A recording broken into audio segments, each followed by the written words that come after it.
So hello students, आप सभी का बहुत स्वागत है बीकॉम सेकेंड सेमेस्टर की पहली ऑनलाइन और पहली ऑफलाइन क्लास में, जिसमें हम आज डिस्कस करेंगे फाइनेंशियल अकाउंटिंग यानी कि वित्तीय लेखांकन क्या होता है, वित्तीय लेखांकन आया कैसे, इसका इतिहास क्या है और वित्तीय लेखांकन के जनक कौन से। पहले आपसे जानने की कोशिश करेंगे, what do you mean by accounting. Accounting से आप क्या समझते हैं? सेकेंड सेमेस्टर वाले, ऑफलाइन वाले बताएंगे एक बार, और ऑनलाइन वाले कमेंट सेक्शन में लिख देंगे। Accounting is a process. Accounting is a process of recording of business financial market and interpreting the result of business. Accounting is a process in which we record business transactions and interpret the transactions in terms of money. मानी accounting एक प्रक्रिया है, लेखांकन एक प्रक्रिया है जिसके माध्यम से हम व्यवसाय के सभी लेन देनों को अभिलेखित करते हैं, लिखते हैं और ये जानने की कोशिश करते हैं लेन देनों के माध्यम से कि बिजनेस आगे बढ़ रहा है कि नीचे जा रहा है। This is called accounting.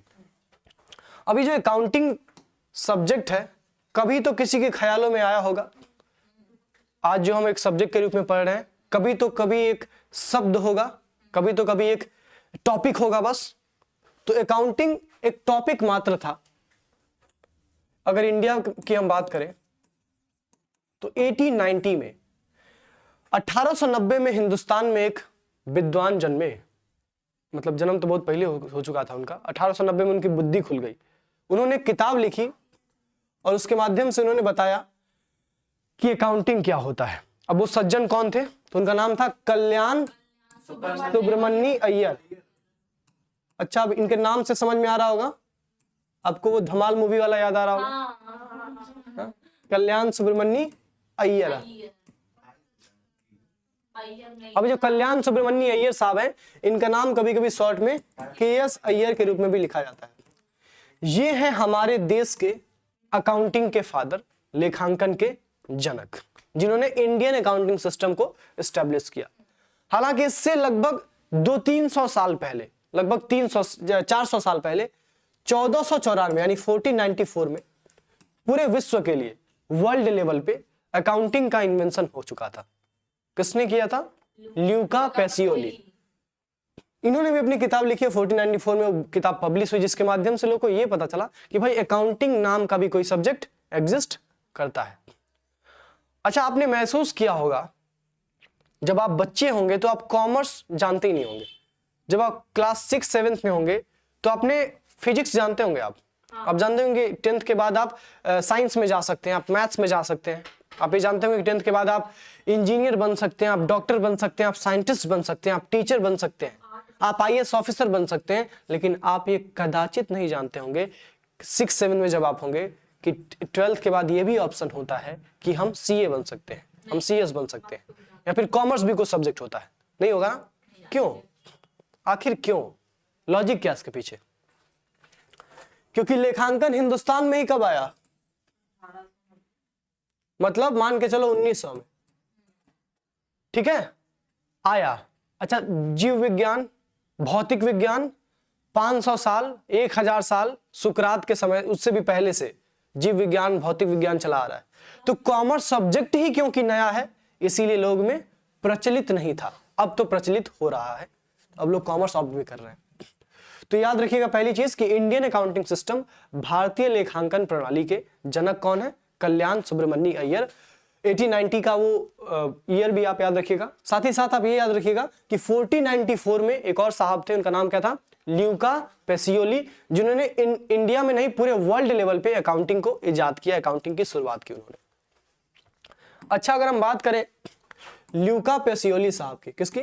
Luca Pacioli साहब की, तो इनसे एक क्वेश्चन और बनता है कि भाई ल्यूका पेसियोली साहब कहाँ के नागरिक थे? क्योंकि MCQ पेपर है आपका, तो इटली के मैथमेटिशियन थे। याद रखिएगा, ल्यूका पेसियोली साहब इटालियन मैथमेटिशियन थे। अच्छा, ये तो विडंबना हो गई ना, इसे सुना मैथ का इंसान अकाउंट्स में आ गया, क्योंकि अकाउंट्स में भी तो मैथमेटिक्स होता ही है, दैट्स व्हाई। तो ल्यूका पेसियोली साहब इटली के मैथमेटिशियन थे, ये भी आप याद रखिएगा, बहुत इंपॉर्टेंट चीज है। यहाँ से क्वेश्चंस काफी सारे आगे भी आप जाएंगे तो क्वेश्चंस यहाँ से बनते हैं। अच्छा, ल्यूका पेसियोली साहब ने एक और काम किया था, डबल एंट्री सिस्टम के बारे में इन्होंने बताया था। इन्होंने ये बोला था कि हर ट्रांजैक्शन के क्या होते हैं, दो पहलू होते हैं, दो एस्पेक्ट होते हैं, एक डेबिट एस्पेक्ट होता है, एक क्रेडिट एस्पेक्ट होता है। तो ये भी याद रखिएगा।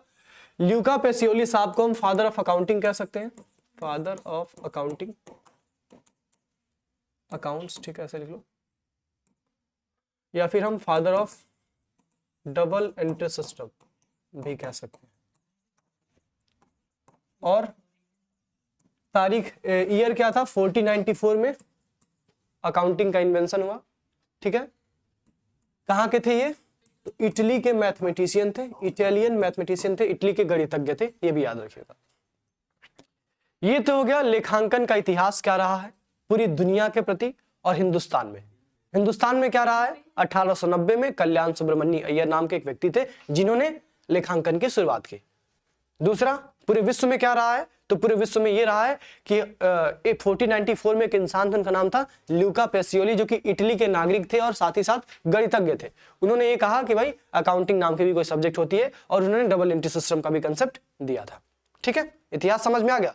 अब इससे कोई भी क्वेश्चन आए आंसर आप कर पाएंगे। इससे पक्का एक क्वेश्चन निश्चित है कि हर बार आता है, फादर ऑफ अकाउंटिंग, या तो इंडियन अकाउंटिंग पूछेगा या तो भाई इंटरनेशनल लेवल पूछेगा फादर ऑफ अकाउंटिंग। और अच्छा मान लो एग्जाम में क्वेश्चन आए फादर ऑफ अकाउंटिंग और ऑप्शन में ल्यूका पेसियोली भी दिया हो और केएस अय्यर भी दिया हो, नहीं, ल्यूका पेसियोली को टिक करेंगे। क्यों? क्योंकि सबसे पहले कौन किया था और देखा देखी कौन किया था, समझ में आया। मैंने हम आज तक ये देखे हैं, अभी थोड़ा और गहन अध्ययन करना पड़ेगा, कहीं ना कहीं प्राचीन इतिहास में जाएंगे तो इस सब्जेक्ट का भी जिक्र हमको कहीं ना कहीं मिलेगा। लेकिन अगर हम बात करें कॉपी करने की, तो ये कॉपी कैट अपने आदमी थे हमारे, क्या नाम है उनका, कल्याण सुब्रमण्य अय्यर साहब, क्योंकि 1494 में तो आ ही चुका था ये। अब देखो, अब हम बात करेंगे कि अकाउंटिंग होता क्या है।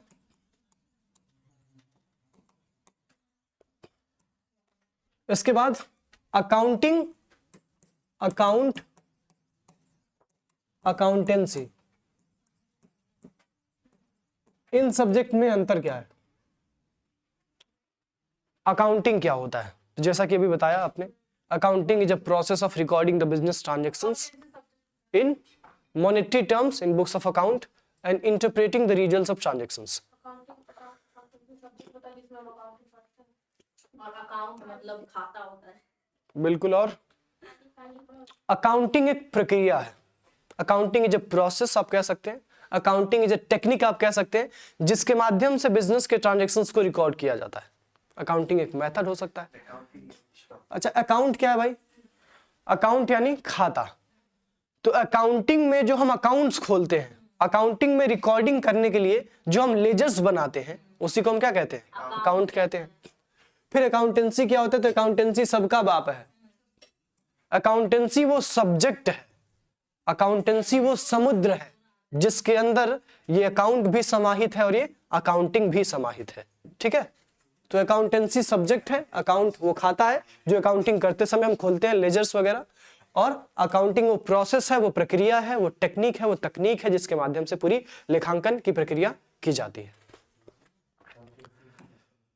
अब हम क्या पढ़ने वाले हैं भाई, सब्जेक्ट का नाम क्या है, फाइनेंशियल अकाउंटिंग। अकाउंटिंग कई प्रकार का होता है, अकाउंटिंग कॉस्ट अकाउंटिंग भी होता है, टैक्स अकाउंटिंग भी होता है, मैनेजमेंट अकाउंटिंग भी होता है, फाइनेंशियल अकाउंटिंग भी होता है, सोशल रिस्पॉन्सिबिलिटी अकाउंटिंग भी होता है। But we are going to studies financial accounting. So what is exactly this financial accounting. Financial accounting किसे कहते हैं, अब ये तो समझ में आ गया कि अकाउंटिंग किसे कहते हैं, बताओ फाइनेंशियल अकाउंटिंग किसे कहते हैं। Financial accounting is a subject आप कह सकते हैं जिसमें हम, या फिर एक ब्रांच कह सकते हैं अकाउंटिंग का, जिसमें हम केवल फाइनेंशियल ट्रांजैक्शंस को रिकॉर्ड करते हैं। ट्रांजैक्शंस दो प्रकार के हो सकते हैं, financial transactions and non financial transactions. Financial transactions जिनकी मॉनेटरी वैल्यू होती है, जिनको पैसे के टर्म्स में मेजर किया जा सकता है। नॉन फाइनेंशियल ट्रांजैक्शन जैसे हमारी मैनेजमेंट के लोग स्ट्राइक पे हैं, it is also kind of transaction, it is also kind of event, आप इसको कह सकते हैं, घटना है एक। तो ट्रांजैक्शंस का जैसे चैरिटी हमने कर दिया, it is also kind of transaction, तो वो फाइनेंशियल अकाउंटिंग में रिकॉर्ड नहीं होगा। तो फाइनेंशियल अकाउंटिंग क्या करता है? केवल फाइनेंशियल ट्रांजैक्शन यानी वित्तीय लेन देनों को अभिलेखित करता है।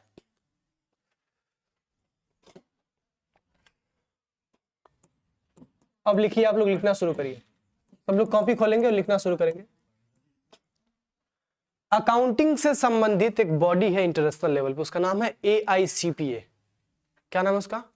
AICPA, American institute of certified public accountant. जैसे हिंदुस्तान में एक बॉडी है ICAI, the institute of chartered accountants of India, जो हिंदुस्तान में चार्टर्ड अकाउंटेंट्स को प्रोड्यूस करती है। ठीक उसी प्रकार से AICPA यानी American institute of certified public accountant एक बॉडी है जो अमेरिका में चार्टर्ड अकाउंटेंट्स को प्रोड्यूस करती है।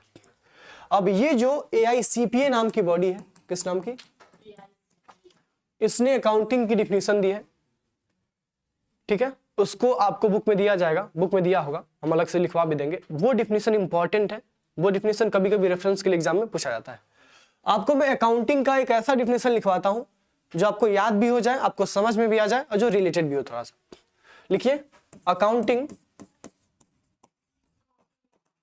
Is an art, accounting is an art Not exact science. as well as science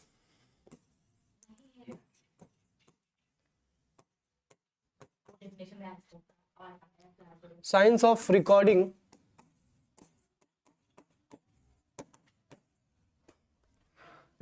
the business transactions, recording the business transactions। इसमें हर एक शब्द का अपना एक मतलब है, अभी मैं आपको बताऊंगा। Recording the business transactions in monetary terms, in monetary terms, in monetary terms. अभी देखिए, कल से जो हमारा कंटेंट वगैरह वो तैयार होना स्टार्ट हो जाएगा, तो मैं बाइलिंगुअल आपको कंटेंट दे दूंगा, ठीक है। लेकिन हमारी जो क्लासेस होंगी उसमें मैं बोलता तो बाइलिंगुअल हूँ, बस आपको लिखवाऊंगा इंग्लिश में, ठीक है। जब मुझे कुछ लिखवाना हो तो इंग्लिश में लिखवाऊंगा, उसको बताऊंगा मैं हिंदी में भी, ठीक है। In monetary terms and interpreting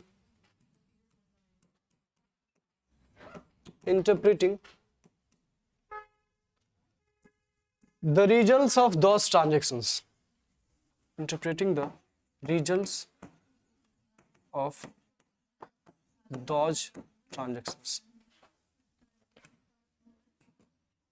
अब देखो, आज मैं आपको सिखा रहा हूं क्योंकि आप में से कई सारे बच्चे ऐसे हैं जो CS एग्जीक्यूटिव में आ चुके हैं, आपका CS एग्जीक्यूटिव में स्वागत हो चुका है। अब मैं आपको सिखाऊंगा कि लिखा कैसे जाता है, जो हम सोचते हैं उसको हम लिखित रूप कैसे दें। वैसे हम सोचते बहुत अच्छा है लेकिन हम उसको लिख नहीं पाते अच्छे से, कैसे दें वो हम आपको सिखा रहे हैं। देखिए, अकाउंटिंग की डिफिनेशन मुझे लिखनी थी, मुझे पता था और आपने भी बचपन से पढ़ा कि अकाउंटिंग क्या है, आर्ट भी है साइंस भी है। तो देखो मैंने कैसे कितना सुंदर तरीके से लिखा, accounting is an art as well as science. लेखांकन एक कला है और साथ ही साथ एक विज्ञान है। किस चीज का? ऑफ। किस चीज का? Of recording the business transactions. Business transaction यानी व्यवसायिक लेन देनों को रिकॉर्ड करने का एक आर्ट और एक साइंस है अकाउंटिंग। किस टर्म्स में रिकॉर्ड करेंगे? इन मॉनेटरी टर्म्स, मतलब मनी के टर्म्स में हम इन ट्रांजेक्शंस को रिकॉर्ड करने वाले हैं। एंड बात यहीं खत्म नहीं होती है, क्योंकि अगर हम केवल ट्रांजेक्शंस के रिकॉर्ड करने की बात करेंगे तो वो तो बुक कीपिंग हो जाएगा। Book keeping is concern with only recording the business transactions, but accounting is a broader term. Accounting में केवल रिकॉर्डिंग नहीं आता है, रिकॉर्डिंग के साथ साथ एनालिसिस और इंटरप्रिटेशन भी आता है, ठीक है। सो दैट्स व्हाई मैंने आगे लिखा and interpreting the results of those transactions. अगर मैं इतना नहीं लिखता तो ये पूरा मेरा सेंटेंस गलत होता, क्योंकि ये फिर अकाउंटिंग की नहीं बुक कीपिंग का डिफिनेशन होता। So this is the importance of each and every word in this sentence. अब ध्यान से समझिएगा, अब इसमें क्या क्या क्वेश्चन बनेगा। पहला क्वेश्चन, अकाउंटिंग आर्ट है कि साइंस है? तो दोनों है भाई, art as well as science. दूसरा क्वेश्चन, अकाउंटिंग में रिकॉर्ड क्या करते हैं? बिजनेस के ट्रांजैक्शंस को रिकॉर्ड करते हैं कि घर के ट्रांजैक्शंस को रिकॉर्ड करते हैं? बिजनेस के ट्रांजैक्शंस को रिकॉर्ड करते हैं। कैसे रिकॉर्ड करते हैं? मॉनेटरी टर्म्स में कि इमोशनल टर्म्स में? मॉनेटरी टर्म्स में रिकॉर्ड करते हैं। अच्छा, रिकॉर्ड करने के बाद काम खत्म हो जाता है क्या? नहीं, उन ट्रांजैक्शंस का रिजल्ट भी इंटरप्रेट करते हैं, मतलब समझने की कोशिश करते हैं कि इस ट्रांजैक्शन की वजह से क्या परिणाम पड़ा हमारे बिजनेस पे, उसका इफेक्ट क्या रहा। तो कॉज एंड इफेक्ट को भी हम पढ़ते हैं। दिस इज कॉल्ड अकाउंटिंग का एकदम बेस्ट डिफिनेशन जो मुझे लग रहा है, जो मैंने अभी बना दिया। ये डिफिनेशन मैंने कहीं पढ़ा नहीं, कहीं याद नहीं किया, मैंने बना दिया। कैसे? बस शब्दों को जोड़ने आना चाहिए और सेंटेंस फ्रेम करने आना चाहिए। कुछ लोग क्या करेंगे, अकाउंटिंग आर कर देंगे। अरे ससुर, यहाँ सब्जेक्ट सिंगुलर है तो इज नहीं लगेगा तो आर कैसे लग जाएगा। अकाउंटिंग एम कर देंगे तो गलती हो जाएगा। तो इतना तो बेसिक इंग्लिश आता होगा ना। फिर उसके बाद से गलती क्या होगी, यहाँ पे साइंस ऑफ को गलती कर देंगे, फॉर कर देंगे। ऑफ ऑफ यहाँ पे होगा, फॉर नहीं हो सकता है। ठीक है, क्योंकि जो प्रीपोजिशन होता है सब प्रीपोजिशन का अपना एक अलग प्लेस होता है। ग्रामर जब आप पढ़ेंगे तो आपको पता चलेगा। यहाँ पे फॉर अप्रोप्रिएट नहीं होगा, यहाँ पे ऑफ पे अप्रोप्रिएट होगा। उसके बाद से लोग यहाँ पे द बिजनेस ट्रांजेक्शन में द को नहीं लगाएंगे, केवल बिजनेस ट्रांजेक्शन लिख देंगे, क्योंकि हमको यहाँ पे पर्टिकुलर बताना है। We have to use the. तो छोटी छोटी बातों का आपको ऐसे ध्यान रखना पड़ेगा, तब जाके आप एक सेंटेंस फ्रेम कर पाएंगे। और अगर आप बीकॉम कर रहे हैं, केवल बीकॉम कर रहे हैं, तो भाई writing skill is very important. कल को आप किसी कंपनी में जाएंगे ना, आपको ईमेल ड्राफ्ट करने के लिए कहा जाएगा। छोटे छोटे एम्प्लॉयज को कहा जाता है कि काम करो, आपने जो भी काम किया ना उसको ईमेल के थ्रू आप बताइए। आप कैसे ड्राफ्ट करोगे? एमसीक्यू में वो पढ़ के तो गए थे, है का इस ए सही है का बी सही है का सी सही है, यही पढ़ के ना गए थे। तो इसीलिए जरूरी है कि सेंटेंस फ्रेम करना भी हमको आए। अकाउंटिंग समझ में आ गया? कोई दिक्कत किसी को अकाउंटिंग में? अब देखो, इसके पैरेलल एक टर्म होता है बुक कीपिंग, उसको भी समझ लेते हैं। इसको हिंदी में कहते हैं पुस्त पालन। क्या कहते हैं? पुष्प नहीं, पुस्त पालन। पुस्त, पुस्तक जानते हो ना।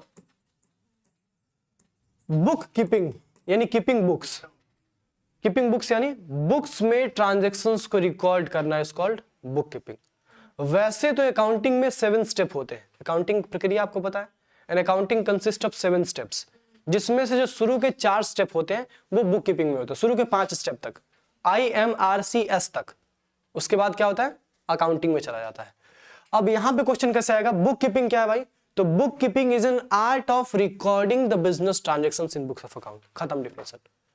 बुक कीपिंग यानी पुस्त पालन एक कला है जिसके माध्यम से हम व्यवसायिक लेन देन को रिकॉर्ड करते हैं, अभिलेखित करते हैं, बस। इससे अधिक एक शब्द नहीं। ठीक है। अच्छा, बुक कीपिंग साइंस नहीं है, पहली चीज। आर्ट एंड साइंस बहुत अब आएगा तो भाई वही करेंगे ना। कॉमर्स का कोई भी टॉपिक पूछे कि ये आर्ट है कि साइंस है, तो क्या लगाओगे? दोनों है। तो बुक कीपिंग आर्ट है कि साइंस है? दोनों है। आर्ट साइंस बहुत।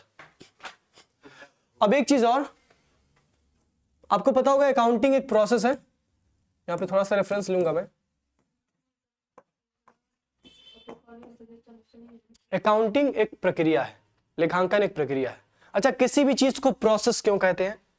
जब उस चीज को करने में हमें कुछ सीक्वेंस ऑफ स्टेप्स को फॉलो करना पड़े, दिस इज कॉल्ड प्रोसेस। अब अकाउंटिंग एक प्रोसेस क्यों? क्योंकि इसके भी 7 स्टेप्स हैं। सबसे पहले क्या करना होता है? We have to identify the business transactions. हमें पहले पहचानना होता है कि कौन सा ट्रांजैक्शन बिजनेस का है, कौन सा मेरा है, कौन सा घरवा का है। We have to identify the business transactions. दूसरा, we have to measure the transactions in terms of money. Business transactions कई प्रकार के होते हैं, कुछ बिना पैसे के भी हो जाते हैं, बिना मॉनेटरी टर्म्स के भी हो जाते हैं। तो हमको क्या करना पड़ेगा? ट्रांजैक्शंस को पहले आइडेंटिफाई करना पड़ेगा, और आइडेंटिफाई करके उनको मनी के टर्म्स में मेजर करना पड़ेगा। और एक बार मेजर कर लिया, मेजर करने के बाद फिर आप रिकॉर्ड करेंगे। और जैसे ही आप रिकॉर्ड करने जाएंगे तो आप कौन से बुक को हम रिकॉर्ड करेंगे? जर्नल, जिसको हम हिंदी में रोजनामचा खाता कहते हैं। तो मेजरिंग के बाद रिकॉर्डिंग होती है, और रिकॉर्डिंग कहां होती है? सबसे पहले जर्नल में होती है। इसके बाद क्लासिफिकेशन यानी वर्गीकरण करेंगे। जो ट्रांजैक्शंस एक टाइप के होंगे, सिमिलर टाइप के होंगे, उनको एक जगह पे रख देंगे, यानी एक उनका अलग खाता बना देंगे। सेल्स से संबंधित सारे ट्रांजैक्शन सेल्स अकाउंट में, परचेज से संबंधित सारे ट्रांजैक्शन परचेज अकाउंट में, कैश से संबंधित सारे ट्रांजैक्शन कैश अकाउंट में। This is called classification. इसमें हम क्या बनाते हैं? लेजर बनाते हैं। याद रखिए क्या बनाते हैं। इसके बाद से समराइजिंग आता है। समराइजिंग में हम क्या बनाते हैं? 3 चीजें। Trial balance. अच्छा, ट्रायल बैलेंस के साथ साथ अब आप बड़े हो गए, आपको बचपन में पढ़ाया गया होगा कि समराइजिंग में ट्रायल बैलेंस बस बनाया जाता है, लेकिन यहां ये नहीं पढ़ाया जाएगा। समराइजिंग में आपको ट्रायल बैलेंस भी बनाना होता है, प्रॉफिट एंड लॉस अकाउंट भी बनाना होता है, ट्रेडिंग अकाउंट भी बनाना होता है, और बैलेंस शीट भी बनाना होता है। इसके बाद आता है क्या आपका एनालिसिस, और एनालिसिस में आप क्या बनाते हैं, कॉमन साइज स्टेटमेंट और कंपैरेटिव स्टेटमेंट। याद रखिए, याद करिए क्लास 12 में आपने पढ़ा था एक चैप्टर वित्तीय विवरण विश्लेषण, फाइनेंशियल स्टेटमेंट एनालिसिस, उसमें आपने पढ़ा था common size statement, comparative statement. तो अब यहां पे वो बनाएंगे, आप एनालिसिस करेंगे। एंड लास्ट स्टेप में क्या करेंगे, communicating the information to interested users. Bookkeeping का काम यहां पे समाप्त हो जाता है, यानी यहां तक हम क्या कर रहे होते हैं, अकाउंटिंग नहीं कर रहे होते हैं, बुक कीपिंग कर रहे होते हैं। और इसके बाद क्या होता है, असली अकाउंटिंग शुरू होता है। This is called accounting. समझ में आया? तो अब एग्जाम में क्वेश्चन आएगा कि जहां बुक कीपिंग खत्म होता है वहां से क्या शुरू होता है, तो where bookkeeping ends accounting starts. ये भी याद रखिएगा। समझ में आ गया बुक कीपिंग किसे कहते हैं, कोई दिक्कत? चलिए, अब अकाउंटिंग है भाई, तो अकाउंटिंग के कुछ ना कुछ इंपॉर्टेंस भी होंगे। जाहिर सी बात है, हमेशा हम पढ़ते हैं हर सब्जेक्ट में, जब भी थ्योरी की बात होती है तो इसका इंपॉर्टेंस क्या है, इसका कैरेक्टरिस्टिक क्या है। तो इसकी इंपॉर्टेंस क्या है भाई, क्या महत्व है, क्यों लेखांकन किया जाए, लेखांकन सब्जेक्ट हम पढ़े ही क्यों? बिकॉज पहली चीज, accounting helps in recording the business transactions. अगर लेखांकन ना होता तो हमें सारे ट्रांजेक्शंस को याद करना पड़ता, जो कि संभव नहीं है आजकल। अब भाई रिलायंस कंपनी के मालिक हमारे ससुर मुकेश अंबानी साहब, अब मान लो उनके कंपनी में करोड़ों ट्रांजेक्शन हो रहे, याद कर लेगा वो बेचारा? नहीं कर पाएगा, नहीं कर पाएगा। That's why we need accounting. Accounting क्या करता है, ट्रांजेक्शंस को रिकॉर्ड कर देता है, और जब ट्रांजेक्शंस रिकॉर्ड हो जाते हैं तो मेमोरी को रिप्लेस कर देते हैं ना भाई, याद करने की जरूरत ही नहीं है। पहला इंपॉर्टेंस हो जाएगा, it helps in recording the business transactions, व्यवसायिक लेन देनों को अभिलेखित करने में मदद करता है। लिख रहे हैं? दूसरा, लेखांकन और क्यों जरूरी है? अगर अकाउंटिंग ना होता तो हम अपनी कंपैरिजन नहीं कर पाते। अकाउंटिंग है तो हम कंपैरिजन कर पाते। मतलब हमने 100 करोड़ का प्रॉफिट कमाया, कैसे पता चला? अकाउंटिंग के माध्यम से तो पता चला। उन्होंने 150 करोड़ का प्रॉफिट कमाया, कैसे पता चला? अकाउंटिंग के माध्यम से पता चला। तो टाटा कंपनी को रिलायंस कंपनी से कंपेयर किया जा सकता है, और रिलायंस कंपनी को ही रिलायंस कंपनी से भी कंपेयर किया जा सकता है। मतलब 2017 में हमने 100 करोड़ का प्रॉफिट कमाया, 18 में 70 करोड़, 19 में 25 करोड़, 20 में आके 150 करोड़। तो हम कंपैरिजन कर पा रहे हैं ना कि हमारा प्रॉफिट कभी डिक्लाइन होता है, कभी बढ़ जाता है, कभी घट जाता है, कभी ऊपर जाता है। This is called comparison. Comparison दो प्रकार का होता है, इंटरफर्म कंपैरिजन, जब दो अलग अलग बिजनेसेस में तुलना हो, this is called interfirm comparison. Tata Reliance से तुलना, टाटा का बिरला से तुलना, this is called interfirm comparison. जब एक ही फर्म का अलग अलग अवधि में फाइनेंशियल स्टेटमेंट्स को उठा के देखा जाए और उसका खुद से ही तुलना किया जाए अलग अलग अकाउंटिंग ईयर में, this is called intra firm comparison, यानी खुद की तुलना खुद से ही की जा रही है। जैसे आपकी तुलना आज से 1 साल पहले से की जाए कि आज से 1 साल पहले रोशनी कैसी थी, आज से 1 साल पहले नेहा कैसी थी और आज कैसी है, this is called intra firm comparison. और अगर रोशनी की तुलना सोनी से की जाए, रोशनी की तुलना नंदिनी से की जाए, this is called interfirm comparison. ठीक है, चलिए